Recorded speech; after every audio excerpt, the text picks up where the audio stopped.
اعوذ باللہ من الشیطان اللعین الرجیم، بسم اللہ الرحمن الرحیم، اللہم صلی علی محمد وآل محمد۔ آج ہم عرض کرنے والے ہیں کہ کس طریقے سے حضرت امام علی رضا علیہ السلام نے عیسائی علماء کی ہدایت کی۔ وہ واقعہ یوں ہے کہ ایک مرتبہ امام کو مناظرے کی دعوت دی گئی، امام نے مناظرہ قبول کیا۔ اب امام دربار میں تشریف فرما ہے، عیسائی علماء نے چند سوالات کیے، بس ان میں سے ایک حصہ میں آپ کے سامنے عرض کروں گا کہ عیسائی علماء نے کہا کہ امام آپ جناب عیسیٰ کو نبی مانتے ہیں اور ہم جناب عیسیٰ کو خدا مانتے ہیں۔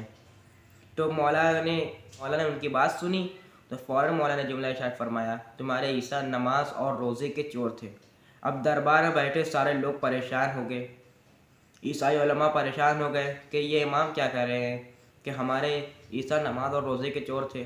انہوں نے حوالے دینے لگے، حتیٰ کہ ہماری کتابوں سے حوالے دینے لگے کہ ان کے بارے میں یہ ملتا ہے کہ انہوں نے دن میں کبھی دسترخوان ہی نہیں بچھایا، رات میں کبھی بستر ہی نہیں بچھایا، یعنی دن و رات یہ عبادت کیا کرتے تھے، دن و رات مصلی پر رہتے تھے۔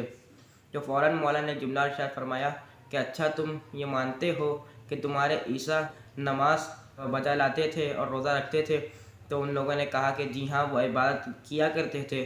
تو مولانا نے ایک جملہ اور ارشاد فرمایا، جو شخص کسی کو سجدہ کر لے، یعنی جو شخص کسی کی عبادت کر لے، وہ بندہ ہوتا ہے، خدا نہیں ہوتا۔